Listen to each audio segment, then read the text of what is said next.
मुर्शिदाबाद 3 हिंदुओं की निर्मम हत्या हुई, उनके घरों से खींच करके उनकी हत्या हुई। इन्हें भय है कि दलितों को, वंचितों को, गरीबों को अगर ये हाई राइज बिल्डिंग मिल जाएगी तो इनका तो वोट बैंक समाप्त हो जाएगा, ये गुमराह करने की इनकी राजनीति हमेशा के लिए समाप्त हो जाएगी। कांग्रेस और समाजवादी पार्टी या टीएमसी जैसे दल हमेशा इसमें बाधक रहे हैं और उन लोगों ने उन्हें दोयम दर्जे का नागरिक बनाने का काम किया, शरणार्थी के रूप में रखा। लेकिन भारतीय जनता पार्टी ने उन्हें अपनाया। ये व्यवहारिक धरातल पर भी दलित और वंचितों का अधिकार छीनने के अधिकारी होते हैं। आप देखते होंगे कहीं दलितों की झोपड़ी पर, उनकी जमीन पर कब्जा करने वाले कोई लोग होंगे तो इन्हीं दलों से जुड़े हुए लोग होंगे। ये सर्वाधिक कब्जा करते हैं। और ठीक बात है कि सरकार का डंडा है, सरकार उनको ठीक भी करती है, दुरुस्त भी करती है कि जिससे वे लोग गरीबों की, वंचितों की जमीनों पर कब्जा न कर सके। लेकिन फिर भी उनके द्वारा किस प्रकार के राग अलापे जाते हैं, हमें आश्चर्य होता है। ये वही राज्य है और ये देश वही देश है जिस देश में वक्फ के नाम पर लाखों एकड़ लैंड कब्जे की गई है।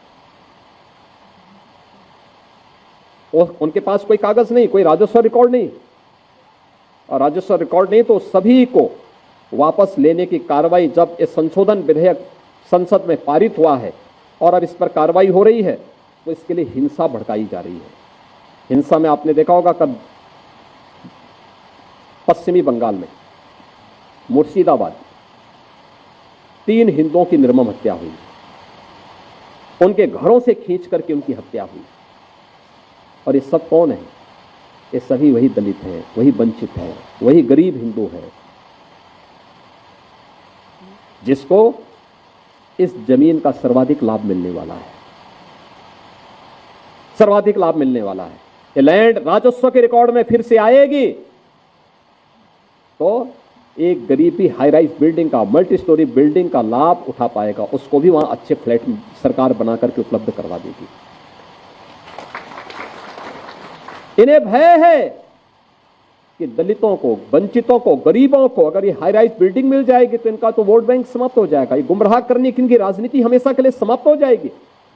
इसलिए लोग हिंसा भड़का रहे हैं, हिंसा का रास्ता अपना रहे हैं। आप देख रहे होंगे सिटीजनशिप अमेंडमेंट एक्ट पारित होने में जिसका लाभ सर्वाधिक पाकिस्तान, बांग्लादेश या अफगानिस्तान में जो वंचित हिंदू था, दलित हिंदू था, उनको भारत की नागरिकता देने का काम, जो कि कभी भी भारत में आए थे, 5 वर्ष पहले आए थे, उनको जब नागरिकता देने के कार्यक्रम को प्रधानमंत्री मोदी जी ने आगे बढ़ाया, इन्होंने पूरे देश के अंदर आंदोलन शुरू कर दिया, अभियान चालू कर दिया, बड़े बड़े आंदोलन किए, तोड़फोड़ की, आगजनी की।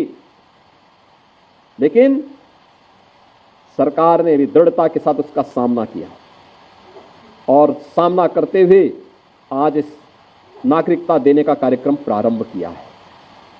कहां जाएगा? पाकिस्तान में, बांग्लादेश में पीड़ित हिंदू कहां जाएगा? और हिंदुस्तान की तरफ ही आएगा। दुनिया के अंदर कहीं भी कोई पीड़ित हिंदू होगा वह आकर के अंततः हिंदुस्तान में ही आएगा और वह भारत में आकर के ही शरण लेने के लिए मजबूर होता है।